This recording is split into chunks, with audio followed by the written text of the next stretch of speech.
Yesus terlebih besar. Yesus terlebih besar di dalamku, di dalamku.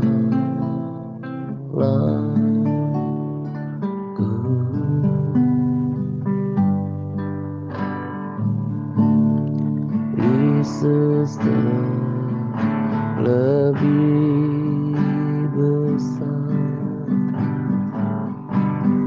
Yesus terlebih besar di dalamku,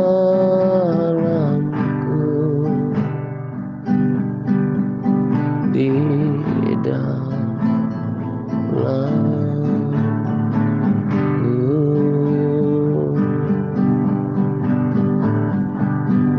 Yesus terlebih besar. Yesus terlebih besar di dalamku selama-lamanya.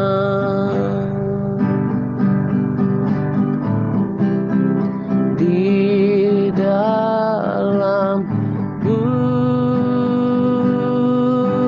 selama-lamanya.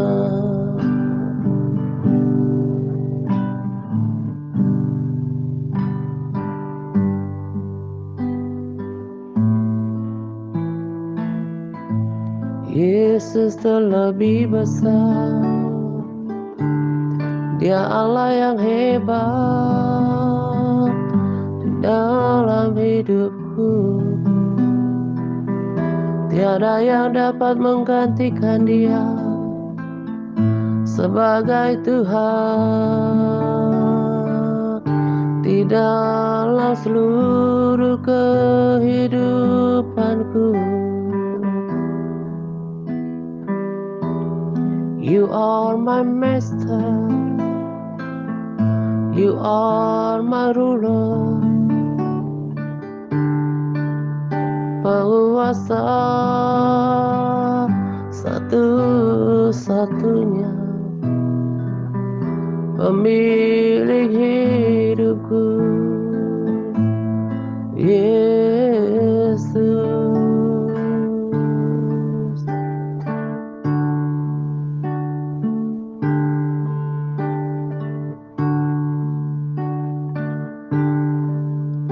So here I bow to lift you high, Jesus, be glorified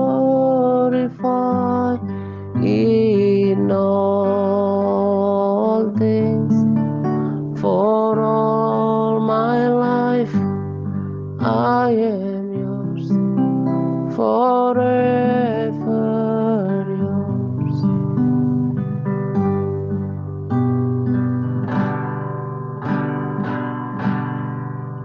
So here I bow to lift you high, Jesus, be glorified in all things.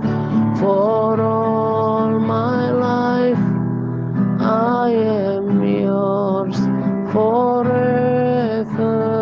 yours.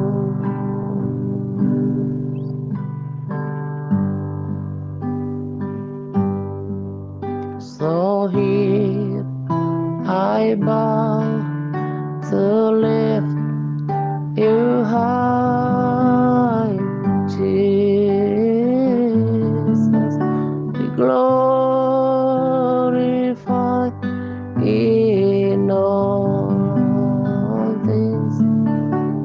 For all my life I am yours, forever I am yours, forever yours.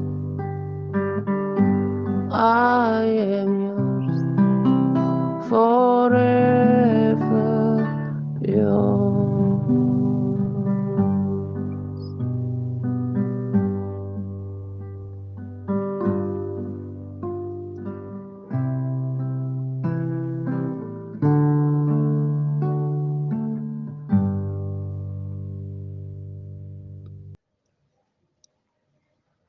Shalom semuanya. Selamat pagi dan salam damai sejahtera untuk kita sekalian. Pada kesempatan ini saya akan berbagi sharing dengan topik pentingnya pemberesan dan perdamaian dengan Tuhan. Saya sampaikan topik ini, tema ini datang dari persekutuan saya dengan Tuhan, karena saya tidak menemukan sesuatu yang sangat kuat untuk disampaikan dari pembacaan firman Tuhan yang saya lakukan. Saya hanya mendapatkan rema-rema biasa. Tentu remanya tetap luar biasa, tapi rema itu lebih pada saya konsumsi sendiri untuk pengertian, pewahyuan, pelajaran, nasihat, dan juga didikan gitu ya. Salah satunya adalah rema tentang ketika saudara-saudara Yusuf kemudian sampai pada tindakan kejahatan yang sangat luar biasa, ingin membunuh Yusuf, itu diawali daripada adanya hati yang membenci, kemudian ada iri hati juga. Nah, kalau dosa yang seperti ini tidak dibereskan, maka dosa lain mengintip dan cenderung dosa yang lebih parah, yang tentunya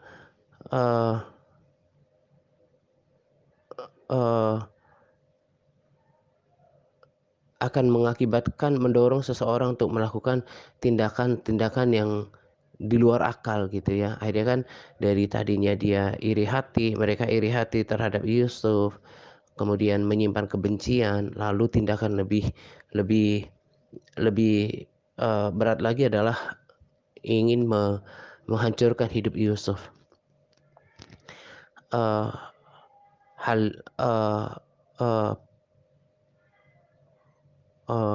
Pelajaran yang sama dan juga keadaan sikap hati manusia yang sama juga kan kita temukan dalam diri Kain gitu ya. Punya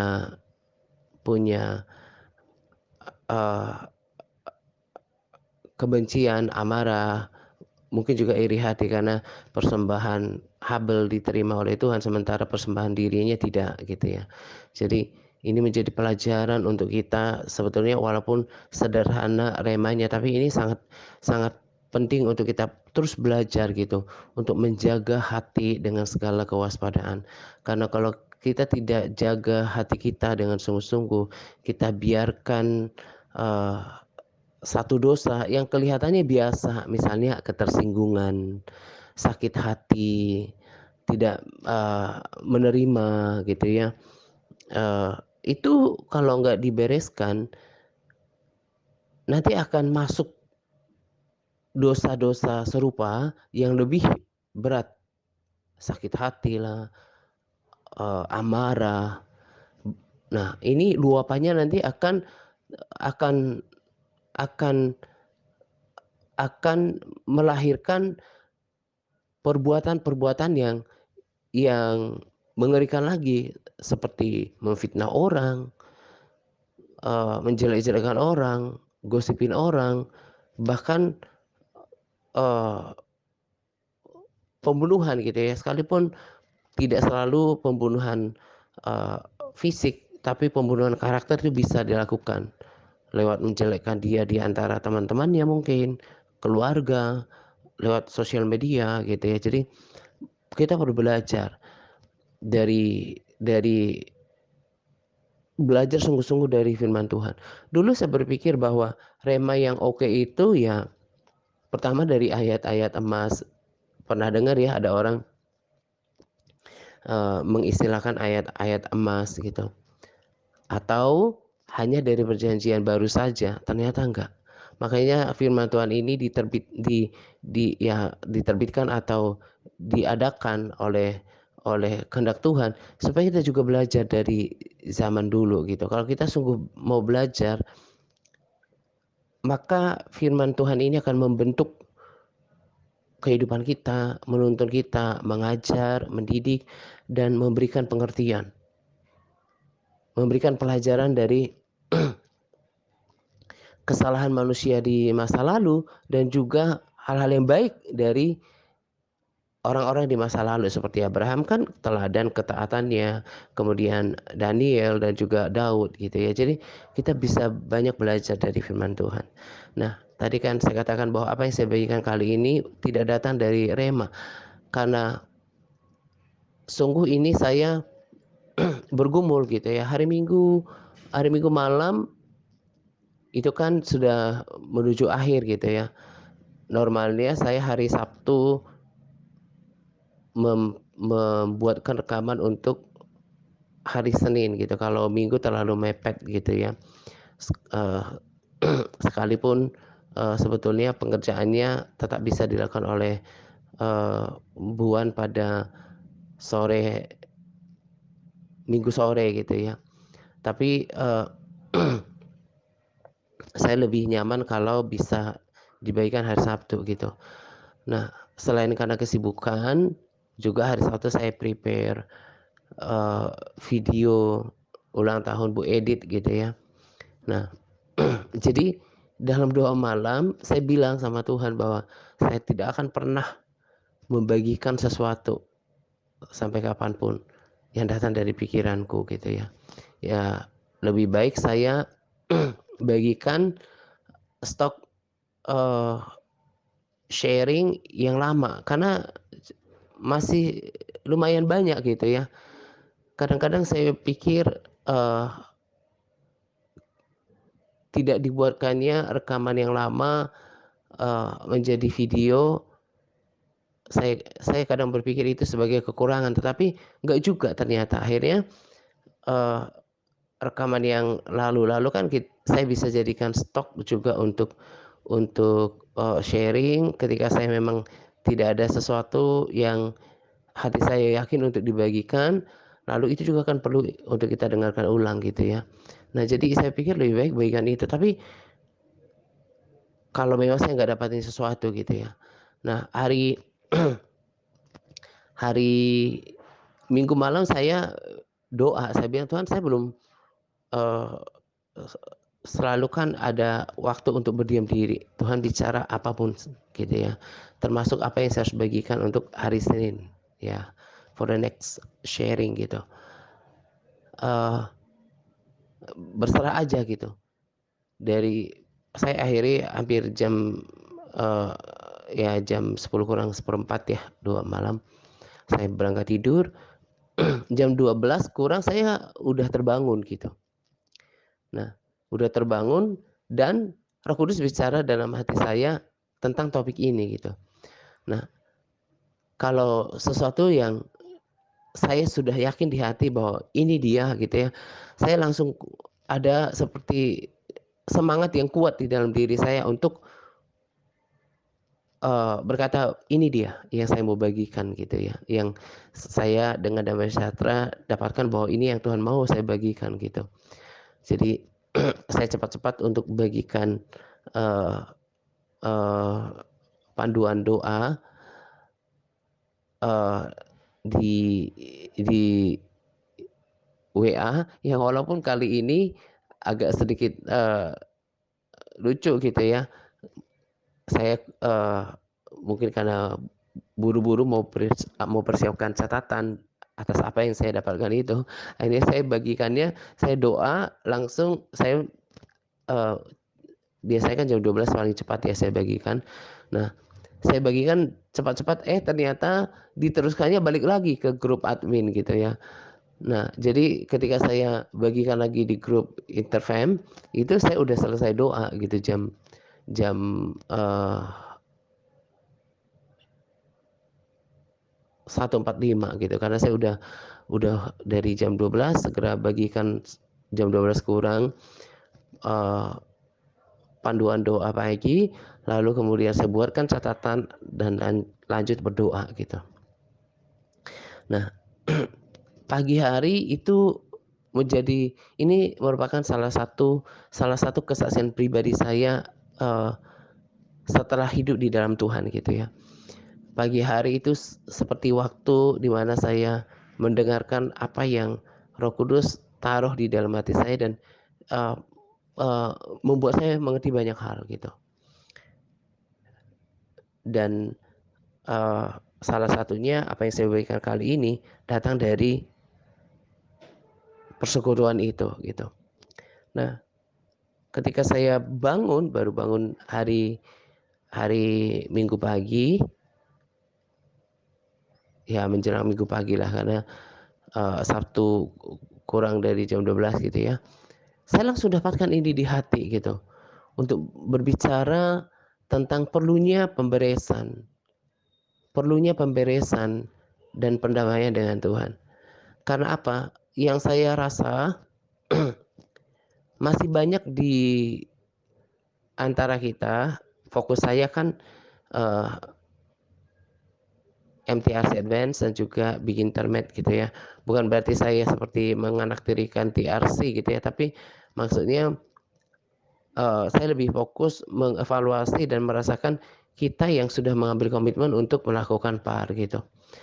Yang saya rasa terlebih, eee, saudara yang ada di Big Intermediate itu, sebagian besar daripada saudara itu masih sangat, eee, berat dan bahkan saya juga istilahkan seperti abu-abu dalam mengikut Tuhan sejauh ini. Padahal perjalanan mengikut Tuhan kurang lebih 1 tahun, karena sudah ada beberapa di antara saudara yang sudah mengikut Tuhan, no no no, bergabung dalam pemuritan di sini kan kurang lebih 1 tahun. Itu sebetulnya sudah waktu yang cukup memadai untuk memulai membangun dasar kerohanian yang benar gitu.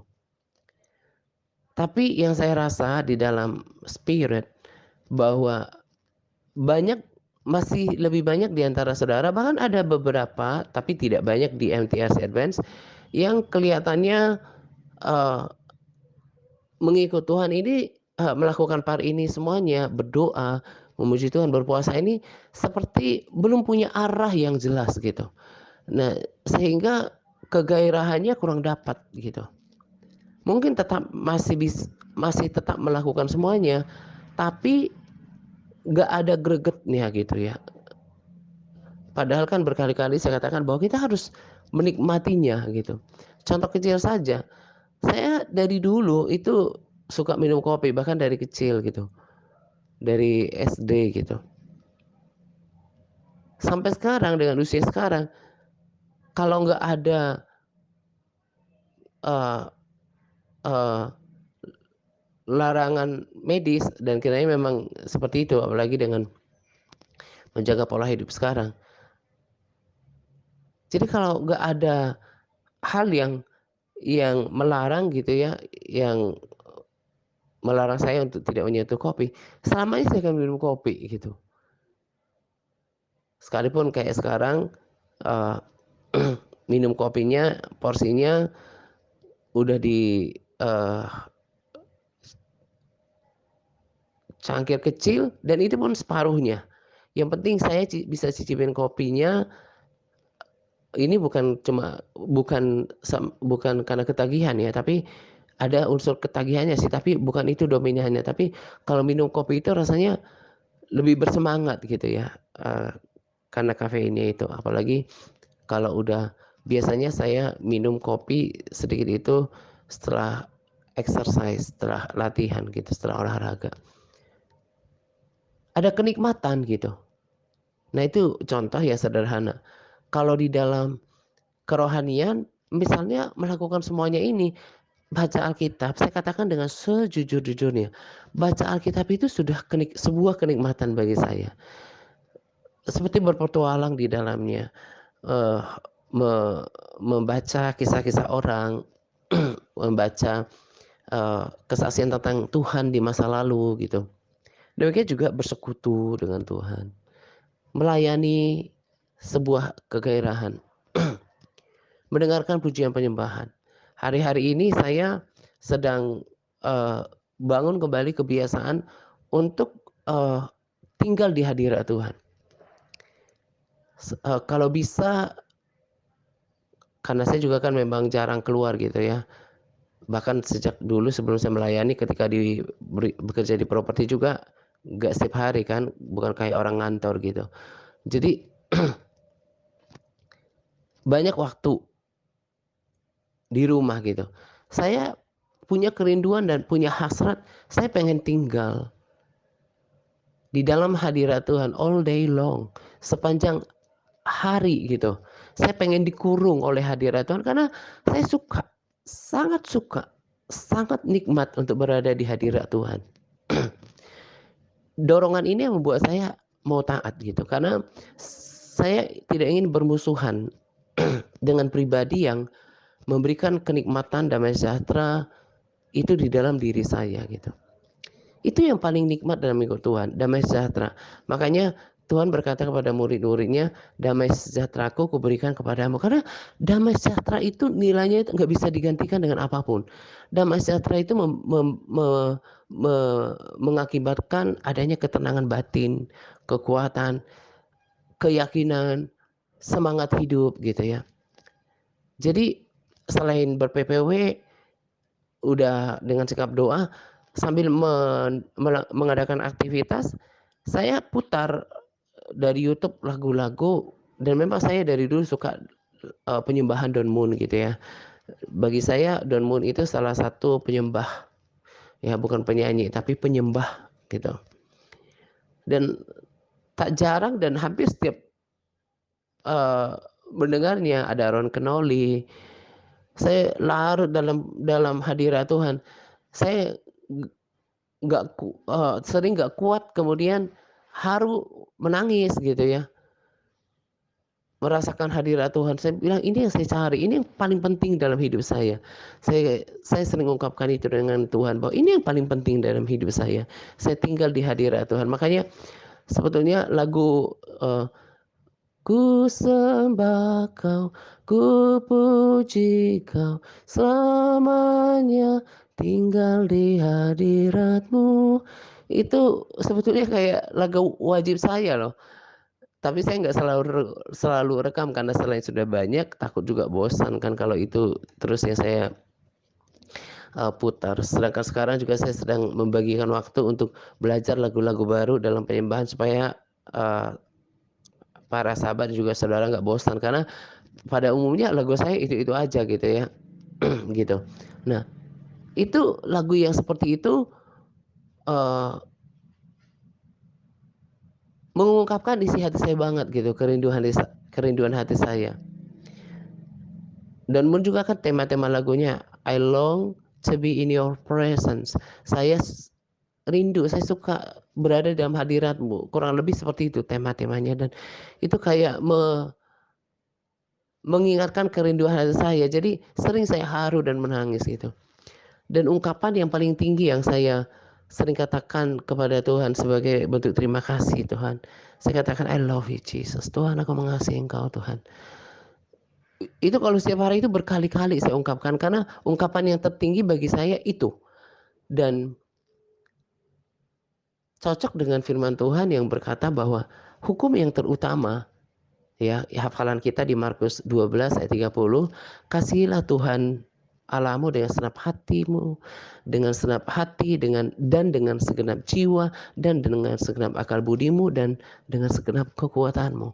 Jadi itu hukum yang utama. Jadi yang Tuhan kehendaki yang paling utama sebetulnya bukan penyembahan. Memang kita diselamatkan untuk menyembah Dia. Tapi kalau menyembah tanpa kasih juga Tuhan nggak mau. Penyembahan tanpa cinta kepada Tuhan juga Tuhan nggak mau, apalagi cuma ritual gitu ya. Jadi yang Tuhan mau adalah mengasihi Dia, dan kita menyembah Dia karena mengasihi Dia. Kita menaati perintahnya karena mengasihi Dia, bukan keterpaksaan gitu. Jadi ungkapan-ungkapan itu saya sering katakan pada Tuhan hampir setiap hari, apalagi kalau udah ngerasain hadirat Tuhan. Tuhan, aku mengasihi Engkau, ingin tinggal di dalam hadirat-Mu gitu. Nah, kalau kenikmatannya sudah pada tingkat ini, gak mungkin berhenti melakukan semuanya. Bahkan ingin lebih lagi, lebih dalam, lebih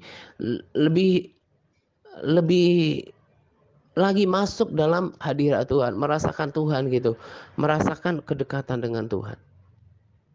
Gak mungkin malas-malasan, gak mungkin berhenti, gak mungkin, gak bakalan merasa berat hati kalau cuma memberikan elpar, berbagi rema, memberikan laporan doa. Gak mungkin, karena semuanya dilakukan dengan cinta, dengan kasih kepada Tuhan. Bagaimana hidup saya ini berkenan, bagaimana hari-hari saya ini terisi dengan baik, berguna, bermanfaat, bernilai gitu ya. Karena semuanya datang dari dorongan kasih gitu. Nah, itu praktek hidup saya, dan itu kerinduan hati saya gitu. Nah, kembali kepada apa yang tadi saya katakan, tapi apa yang saya rasakan di atmosfer, di alam roh itu, kebanyakan saudara yang di internet dan ada juga di Interfam itu belum pada masuk ke sana, karena tadi saya katakan itulah nikmatnya sebetulnya. Itulah motivasi utamanya sebetulnya. Itu yang menjadi jaminan seseorang akan selalu setia kepada Tuhan.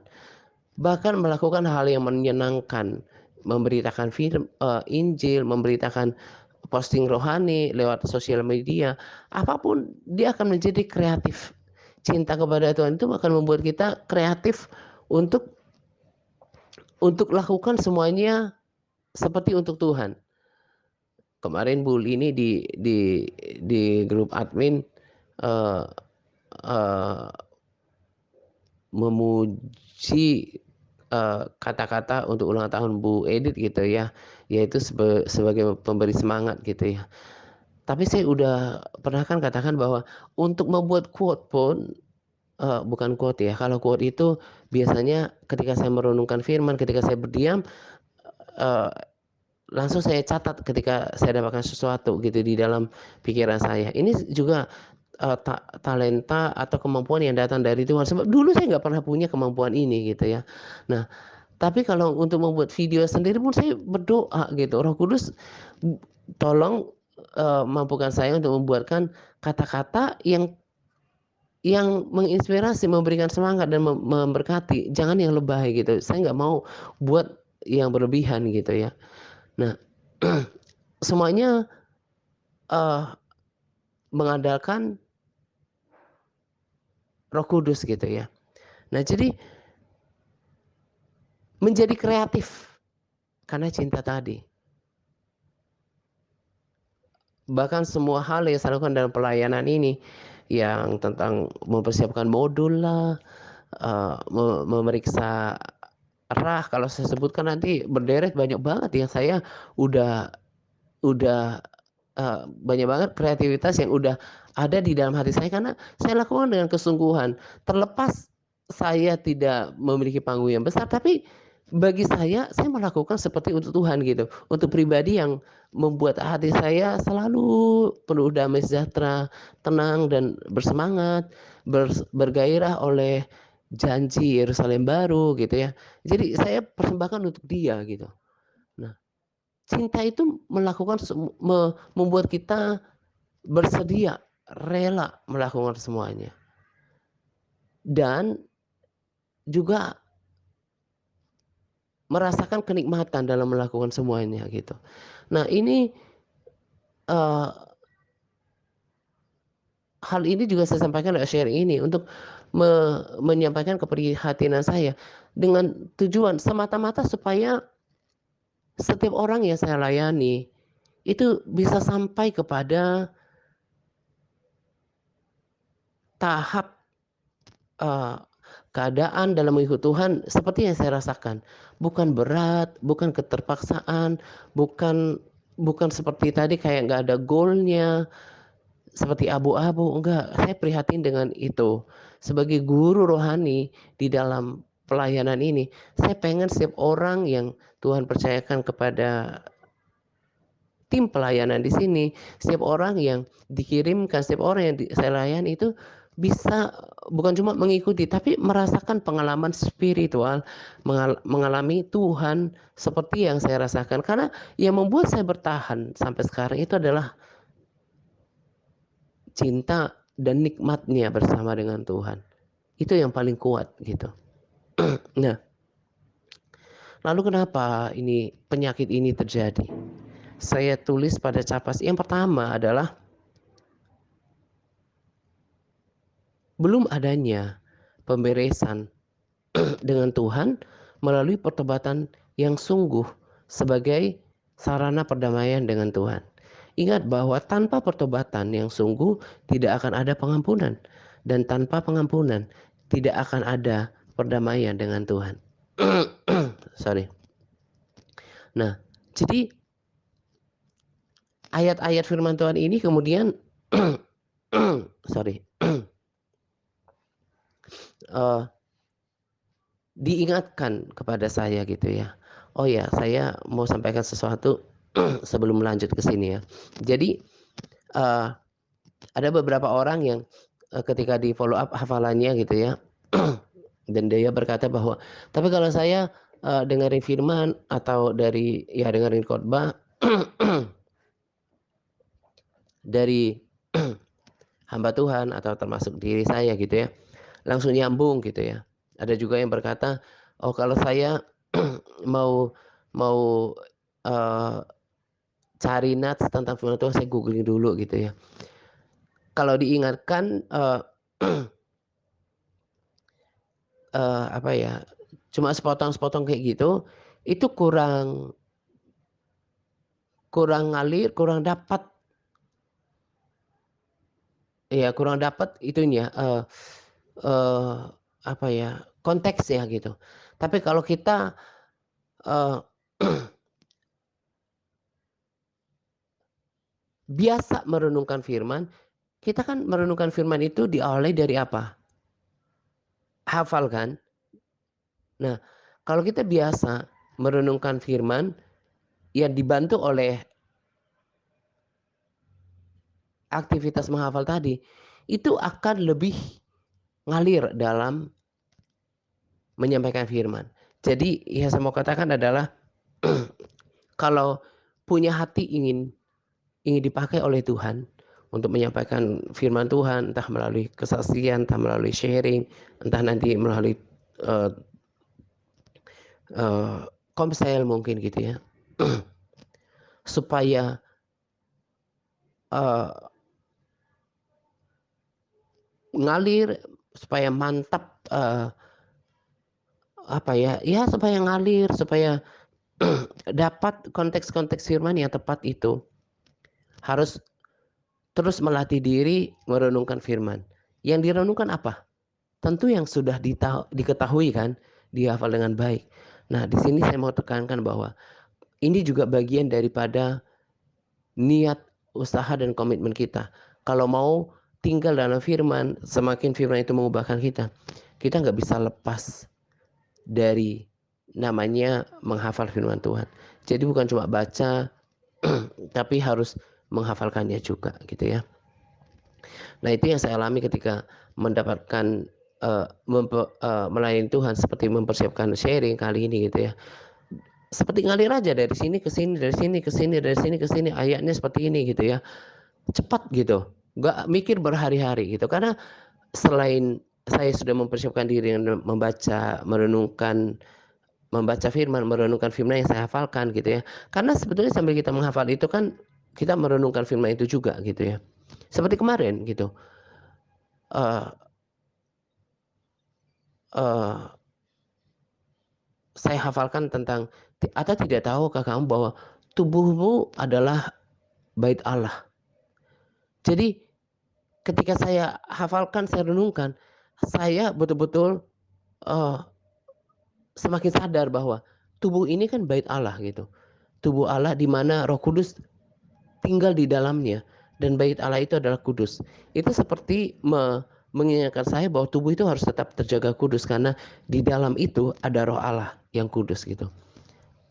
Dan itu akan terus mengingatkan kita. Jadi bagi yang masih bermalas-malasan menghafal, kiranya semakin terinspirasi dan terdorong untuk menghafalkan firman Tuhan gitu ya. Yang diuntungkan diri kita kok, bukan pelayanan ini. Kalau banyak hafal firman Tuhan, semakin mudah mengingat, merenungkannya, dan itu akan mengubahkan kita, memberkati hidup kita. Nah, nanti baca di Capas ayat firman Tuhan yang saya sudah bagikan di 2 Korintus 3:14 berkata, "Tetapi pikiran mereka menjadi tumpul, sebab sampai hari ini selubung itu masih tetap menyelubungi mereka jika mereka membaca perjanjian lama itu tanpa disingkapkan, karena hanya Kristus saja yang dapat menyingkapkannya." Bahkan sampai pada hari ini, setiap kali mereka membaca kitab Musa, ada selubung yang menutupi hati mereka. Nah, saya ambil juga dari BIMK. Sekarang pun bila mereka membaca buku-buku Musa, selubung itu masih menutupi pikiran mereka. Jadi baca tapi nggak ngerti gitu. Orang kalau sudah memiliki hubungan yang baik dengan Tuhan, sudah memiliki persekutuan yang erat dengan Roh Kudus, maka Roh Kudus itu seperti sahabat, menjadi teman yang pengajar yang dekat, yang bisa kita rasakan, dan Roh Kudusnya bekerja untuk segala hal, termasuk memberikan pengertian, mengajari kita tentang firman Tuhan. Jadi kalau ada yang ngajarin jadi ngerti gitu. Nah, tapi kalau orang tidak memiliki hubungan yang baik dengan Tuhan, dengan Roh Kudus, maka nggak ada yang ngajarin. Pikiran mereka juga tertutup untuk firman. Jadi sangat memprihatinkan kalau seseorang membaca firman, tapi nggak ngerti gitu. Dia hanya ngerti sebatas arti harfiah gitu ya. Misalnya uh, Yesus menyembuhkan orang sakit, ya cuma kayak gitu. Tapi nggak ada ilham, nggak ada pewahyuan, nggak ada rema, nggak ada sesuatu yang disingkapkan gitu. Karena pikirannya tertutup, hanya mengerti secara bahasa saja gitu. Akhirnya kan orang ini nggak bertumbuh, nggak mengalami pengalaman pribadi dengan Tuhan. Itu kan sangat merugikan dirinya sendiri dan sangat memprihatinkan buat saya sendiri gitu ya, menurut saya sendiri gitu. Saya lanjut di ayat 16, tetapi apabila hati seseorang berbalik kepada Tuhan, maka selubung itu diambil daripadanya. Berbalik kepada Tuhan itu berarti bertobat, berbalik 180 derajat, sekalipun tidak instan, sekalipun tidak serta-merta gitu ya, tapi ada tindakan untuk kembali berbalik arah kepada Tuhan. Itu lewat pertobatan sejati.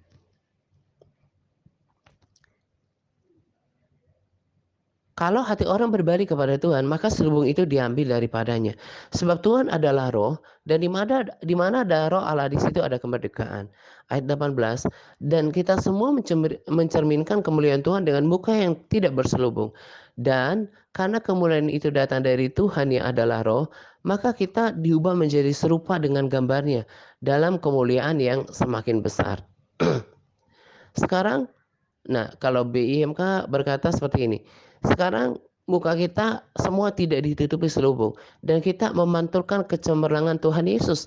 Dan oleh karena itu kita terus-menerus diubah menjadi seperti Dia. Makin lama kita menjadi makin cemerlang. Kecemerlangan dari roh, dan roh itu adalah Tuhan. Jadi eh, kalau orang belum melakukan pertobatan sejati, maka setiap kali dia membaca firman Tuhan, dia nggak ngerti, nggak dapatkan rema. Misalnya kayak saya nih, saya kok bisa selalu ada rema tiap hari, ada pewahyuan tiap hari. Itu semua kan dikerjakan oleh Roh Allah sendiri. Saya nggak punya kemampuan apa-apa, saya nggak punya pengetahuan teologi yang mumpuni. Saya memang terus belajar untuk memperlengkapi diri saya. Tapi apa yang saya bagikan di dalam pelayanan ini seperti sesuatu, saya ingat seperti Tuhan taruh dalam hati saya 2015 pertengahan. Mana itu seperti seolah nggak habis. Karena memang firman Tuhan itu kaya oleh rema, oleh pewahyuan gitu ya. Apalagi udah sampai memiliki persekutuan dengan pribadi dengan Tuhan. Ada banyak hal, bahkan hati Tuhan sendiri kita bisa sampaikan. Kalau sudah ada sikap yang berbalik kepada Tuhan. Makanya kalau kita kayak masih gelagapan, udah lama ikut Tuhan masih kayak gelagapan gitu untuk menyampaikan firman Tuhan, ya kesimpulan saya sih kedalaman rema dan pewahyuannya tidak mumpuni gitu ya. Akhirnya kalau mau sampaikan sesuatu ya stuck di situ aja gitu. Nah, tapi yang lebih lebih penting, bukannya lebih penting ya, tapi yang juga penting karena ini juga ada kaitannya dengan yang tadi gitu ya, mendapatkan makanan rohani ini ya akhirnya bertumbuh. Nah, yang yang memprihatinkan adalah ketika seseorang ikut Tuhan, tapi nggak ada perubahan di dalam dirinya. Saya buat catatan di sini bahwa jadi sebenarnya sederhananya jika seseorang udah mengikut Tuhan dengan cara yang benar, tadi udah lakukan pemberesan, perdamaian dengan Tuhan, udah bertobat dengan sungguh-sungguh, berbalik gitu ya, walaupun nggak instan kita berubah gitu ya, perlu proses dan Tuhan sabar dengan itu. Maka semakin hari pengertian dan pemahaman kita tentang Tuhan dan kebenarannya akan terus bertambah. Terlebih pada adanya sikap hidup yang semakin menyerupai karakter Kristus semakin harinya. Nah, apa yang saya tuliskan ini kan setara dengan apa yang dituliskan di 2 Korintus 3 ayat 18. Jadi kalau orang katanya sudah ikut Tuhan sungguh-sungguh, udah bertobat, maka semakin hari, semakin hari demi minggu demi minggu, bulan berganti bulan, tahun lepas tahun, akan ada kesaksian bahwa hidupnya sudah berbeda gitu. Secara perlahan tapi pasti hidupnya akan terus-menerus diubahkan menjadi seperti Kristus. Tapi kalau kenyataannya udah ikut Tuhan, oke lah katakan 1 tahun belum terlalu signifikan perubahannya, tapi mesti ada. Udah bertahun-tahun, tapi kok kayaknya nggak semakin serupa dengan Tuhan ya. Harusnya kan semakin sehati, sejiwa, sepikiran, seperasaan, satu tujuan dengan Tuhan, seide dengan Tuhan, satu alur dengan Tuhan. Mestinya kan seperti itu. Hal yang sederhana adalah membenci apa yang Tuhan benci, menyukai apa yang Tuhan sukai, melakukan apa yang Tuhan kehendaki, seperti Daud melakukan kehendak Tuhan. Mestinya itu buahnya gitu. Kalau orang sudah memiliki hubungan yang baik dengan Tuhan, berbalik, melakukan pemberesan dengan Tuhan, berdamai dengan Tuhan, maka ini akan terjadi. Maka saya akan menjadi heran kalau seseorang udah ikut Tuhan tapi nggak ada yang berubah dari hidupnya gitu. Tetap saja sengaja melakukan dosa, tetap saja hidup dalam kekerasan hati, hidup dalam kebebalan, perkataannya, sikap dan perilakunya tidak semakin menyerupai karakter Kristus gitu. Karena 1 Yohanes 2 ayat 6 berkata bahwa barang siapa mengatakan bahwa ia ada di dalam Tuhan, ia wajib hidup sama seperti Kristus telah hidup. Jadi pada akhirnya, pada puncaknya, sebisa kita, semampu kita, kita harus menyerupai gaya hidup Yesus. Perkataan kita, pikiran kita, perbuatan kita, tujuan kita, apa yang kita lakukan, menyenangkan hati Tuhan, sama seperti Yesus katakan, melakukan kehendak Bapa. Kalau itu tidak terlihat, maka ada yang salah dalam prakteknya, praktek mengikut Tuhannya. Penyebabnya satu adalah belum ada pemberesan dengan Tuhan, belum melakukan pertobatan sejati, belum berbalik daripada jalan-jalannya yang jahat, dari perilakunya yang lama, masih tetap saja dengan sengaja menajiskan hatinya, menyimpan amarah lah, kebencian, ketersinggungan, pikirannya dengan pikiran negatif, mulutnya dengan gosip, dengan perkataan yang kebun binatang yang kasar, anggota tubuhnya dengan kenajisan, rokok, kemabukan,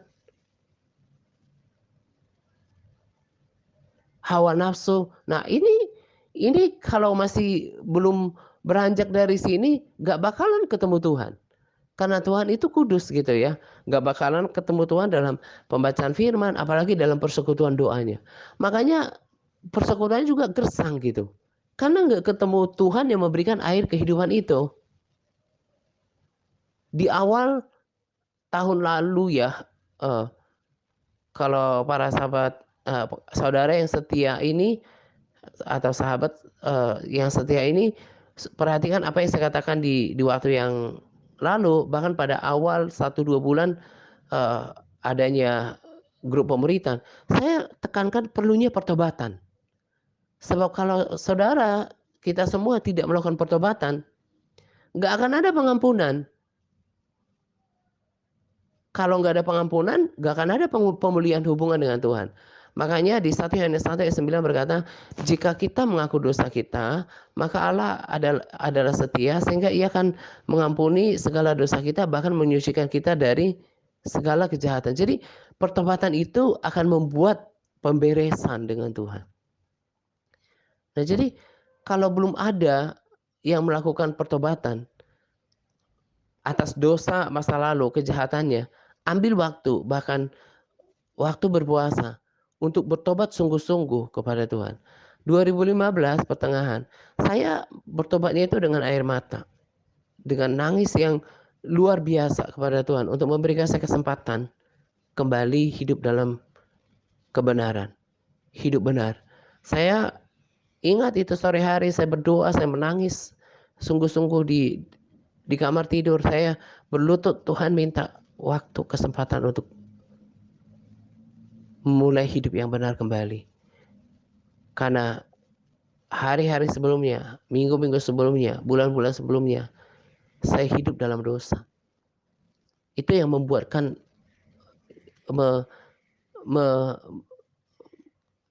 menciptakan perdamaian dengan Tuhan. Jadi diperhatikan ini. Kalau belum melakukan pertobatan sejati, nanti semuanya akan merasa gersang. Ikut Tuhan cuma rutinitas.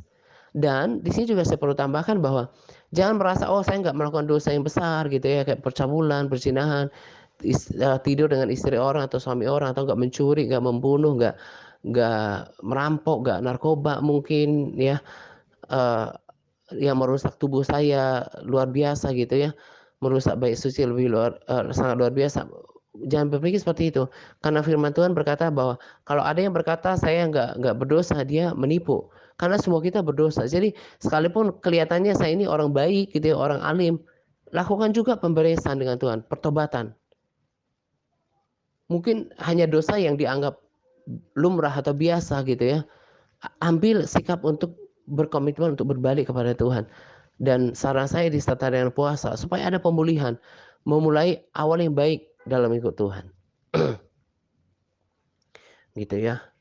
Nah, lalu yang kedua adalah ini yang lebih parah sebetulnya. Walaupun sebetulnya yang pertama tak kalah parahnya gitu ya. Tapi ini mengerikan menurut saya, ketidaktaatan. Makanya makanya apa ya, setiap kali saya membaca firman, dimanapun, saya selalu diarahkan pada pentingnya ketaatan dan bahayanya ketidaktaatan gitu. Karena apa yang membuat Abraham dipuji oleh Tuhan, menjadi sahabatnya? Kejadian 26 ayat 5 berkata, karena Abraham mendengarkan firmanku dan memelihara kewajibannya kepadaku, yaitu segala perintah, ketetapan, dan hukumku. Kisah Para Rasul 13 ayat 22b tentang Daud. Allah berkata, aku telah menemukan Daud bin Isai, seorang yang berkenan di hatiku dan yang melakukan segala kehendakku. Jadi yang utama itu begitu adalah ketaatan. Tentu seperti yang saya katakan tadi, ketaatan yang lahir dari kasih. Jadi kenapa saya di dalam pelayanan ini selalu berkata taat, taat, taat, taat. Dalam pemahaman saya, ketidaktaatan itu seperti perlawanan kepada Tuhan, pemberontakan kepada Tuhan, pelecehan terhadap Tuhan, tidak menghormati Tuhan. Jadi kalau sikap kita dengan ketidaktaatan kita tunjukkan seperti itu, apakah mungkin ada hubungan yang baik dengan Tuhan? Apakah mungkin dengan senang hati datang menjumpai kita dalam doa-doa kita? Yang saya yakin tidak. Ketidaktaatan ini berarti sudah tahu perintah Tuhan tapi tetap menolak untuk taat.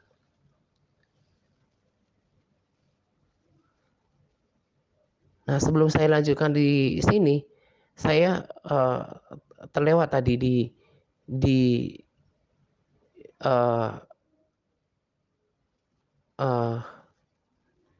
tentang topik pertobatan gitu ya. Kenapa kita perlu bertobat gitu? Di Roma 2 ayat 5 berkata, tetapi karena kekerasan hatimu yang tidak mau bertobat.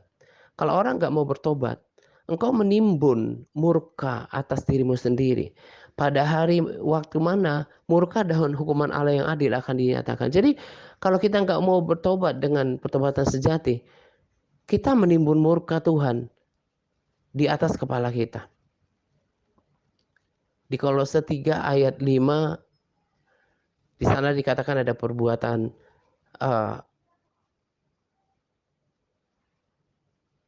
daging atau sesuatu yang duniawi gitu, ada percabulan, kenajisan, hawa nafsu, nafsu jahat, dan juga keserakahan. Semuanya ini mendatangkan murka Allah. Jadi kalau orang hidup dalam kejahatannya, dalam dosa-dosanya, murka Allah ada di dalam hidupnya. Nah, kalau Tuhan murka, apakah ada hubungan baik? Apakah ada pernyataan Tuhan dan juga hadirat Tuhan? Gak mungkin. Nah, itu pentingnya pertobatan. Tapi sebaliknya, seperti Amsal 28 ayat 13 berkata, siapa menyembunyikan pelanggarannya tidak akan beruntung, tetapi siapa mengakuinya dan meninggalkannya akan disayangi. Makanya pertobatan itu perlu. Pertobatan sejati, berbalik kepada Tuhan. Itu akan mengadakan pemulihan gitu ya. Nah, saya langsung ke ayat yang sama yang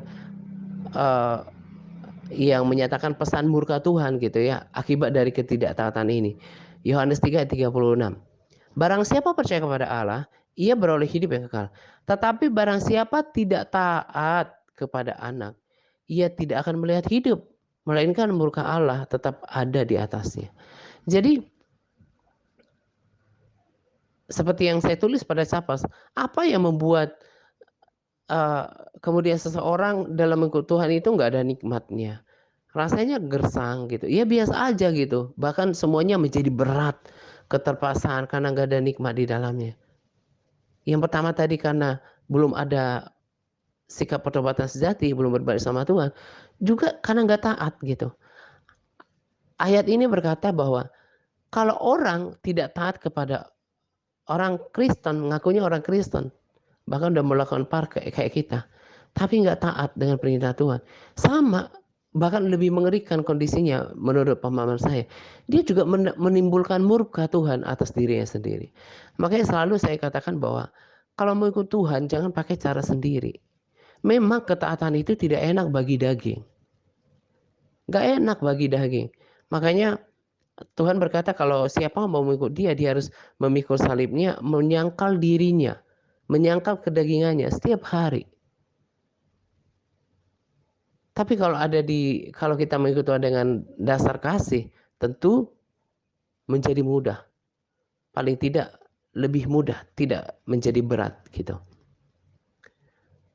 Nah, ini untuk kita yang udah tahu firman gitu ya, udah baca firman, udah hafal modul. Perintah Tuhan yang ini. Tapi menolak untuk melakukannya. Karena apa? Tidak mengenakan bagi dagingnya. Dan ini juga sama nasibnya. Menimbulkan murka Tuhan. Akibatnya apa? Sama kayak tadi. Ikut Tuhan gak punya pengalaman yang dalam.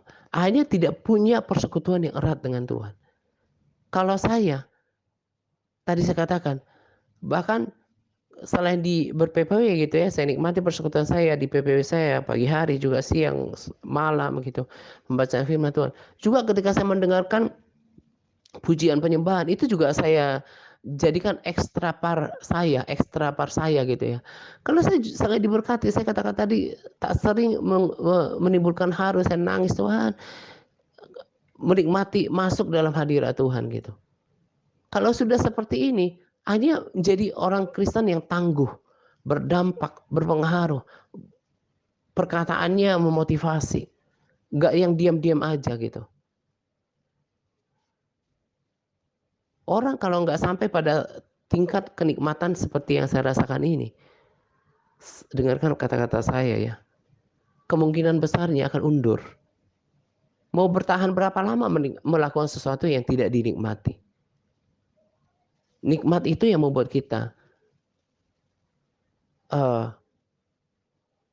suka melakukannya, tertarik melakukannya, dan bertahan sampai akhir hayat hidup kita. Jadi perhatikan 2 poin ini. Ambil waktu untuk bertobat sungguh-sungguh. Siapapun di antara kita. Untuk berbalik dan berkomitmen. Katakan pada Tuhan, aku mau berbalik Tuhan.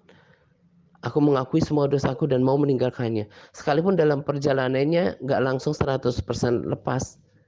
Tuhan akan menolong dan Roh Kudus akan memampukan kita. Asal kita punya kemauan yang besar.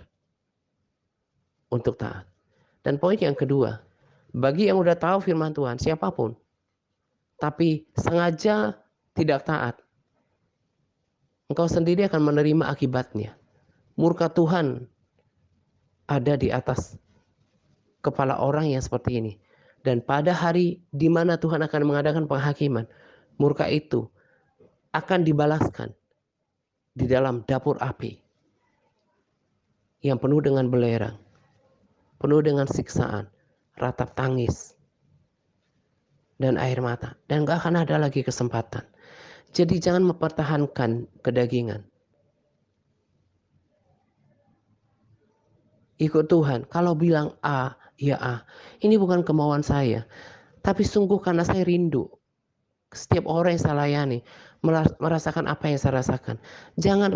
Jangan tawar-menawar dalam hal ketaatan. Jangan kompromi dengan dosa. Kalau mau ikut Tuhan, lakukan dengan sungguh-sungguh. Gitu ya. Nah, kiranya apa yang saya katakan ini, yang saya sampaikan ini, diperhatikan, direnungkan. Jangan cuma dengarkan hari ini berlalu begitu saja. Supaya tetap kuat, bahkan bersiap menjadi orang Kristen yang tangguh, yang semakin cinta Tuhan, sehingga mampu menghadapi persoalan hidup yang sukar. Bahkan kalau kita sampai ya, kalau kita harus dibawa ke masa sukar itu untuk menguji gitu ya. Kalau sampai, karena seperti kemarin kata Burut, ya kalau saya sampai ke sana, kata-kata yang bijaksana gitu ya. Karena mengingat umur kan, siapa tahu memang Tuhan panggil Burut sebelum ke sana misalnya. Tapi yang muda juga kan bisa saja dipanggil lebih awal, bahkan lebih awal daripada yang berumur usia lanjut gitu ya. Jadi kalau kita hidup dalam cinta kepada Tuhan, semangat, roh yang berkobar-kobar menyala-nyala, kita akan siap dengan resiko apapun. Tergantung iman kita. Ini penting. Lakukan pemberesan dengan Tuhan dan jadilah orang yang taat. Jangan menipu diri sendiri. Baca firman, hafal modul tapi nggak mau melakukan. Murka Tuhan ada di atas kepala orang seperti ini. Dan nanti pada hari waktunya, dikatakan di ayat sebelumnya, pada waktu murka dan hukuman Allah yang adil dinyatakan. Pada saat penghakiman, yang nggak taat akan menerima murka. Saya nggak mau itu terjadi dalam kehidupan saya. Saya bahkan dari setiap pagi, setiap bangun, saya selalu ingatkan diri saya, ngapain bangun pagi kalau sudah mengorbankan hidup masa depan untuk pelayanan. Kalau ternyata saya buka celah untuk dosa. Jadi saya selalu ingatkan diri saya bahkan dari bangun pagi untuk tidak jatuh dalam dosa apapun juga. Itu yang dikhawatirkan oleh Paulus. Saya jangan sampai ditolak, udah menuntun orang kepada keselamatan, tapi saya sendiri ditolak.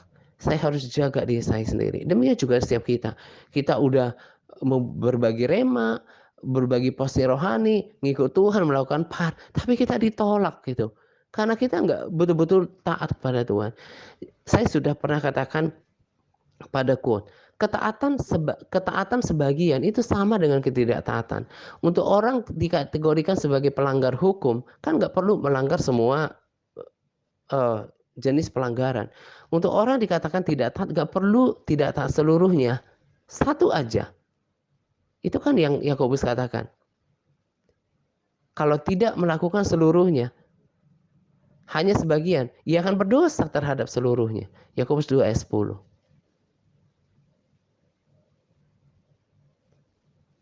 Sudah hafal kan? Jika kita berkata bahwa kita taat terhadap seluruh perintah Tuhan tetapi mengabaikan satu bagian daripadanya, kita bersalah terhadap seluruhnya. Contoh lagi, 10 perintah Tuhan. Gak usah langgar semuanya 10 perintah Tuhan ini. Satu aja, itu jadi pendosa. Makanya aku bilang, kalau mau taat ya taat sekalian. Jangan kakinya berada di dua jalan yang berbeda. Satu kaki mau ikut Tuhan Allah TRC yang dipimpin oleh firman Tuhan, satunya lagi mau ikut kedagingannya lagi gitu. Ya nggak bakalan sampai kepada tujuan. Dan saya udah lihat orang-orang yang memang nggak taat total. Ya dia yang tertuduh lah, dia yang dipanah sama si jahat lah. Ini apa? Undur. Karena nggak sampai pada kenikmatan yang saya saksikan tadi. Perhatikan ini, penting sekali. Karena ini membekali kita pada kerajaan surga bersama dengan Tuhan di Yerusalem baru. Saya sangat rindu kita bersama-sama nanti menjadi saudara dan kita gak bakalan mati dan kita akan bersama dengan Tuhan di dalam kekekalan. Itu ada bunyi jualan, saatnya mungkin makan bakso. Gitu ya. Nah ini sedikit intermezzo aja. Ini kedengaran nggak bunyi pukul mangkoknya. Ya. Jadi saya mengasihi kalian, saya sangat mengasihi para sahabat. Tempo hari Tuhan taruh dengan jelas di hati saya, kasihi mereka. Makanya saya doakan sungguh-sungguh. Saya doakan semuanya secara bergiliran. Dan ini juga ketaatan ini bukan karena mau saya, tapi supaya demi kebaikan kita semua. Taatlah terhadap perintah Tuhan. Kalau Tuhan minta kita untuk taat, kita pasti mampu dan semuanya untuk kebaikan kita. Gitu ya. Selamat menjelang 2 pagi untuk kita sekalian. Semangat berpuasa kepada all MTRC yang mengambil bagian dalam berpuasa. Semangat Pak, Tuhan Yesus memberkati kita senantiasa. So here I bow to lift you high, Jesus, be glorified in all things. For all my life I am yours forever. I am yours forever.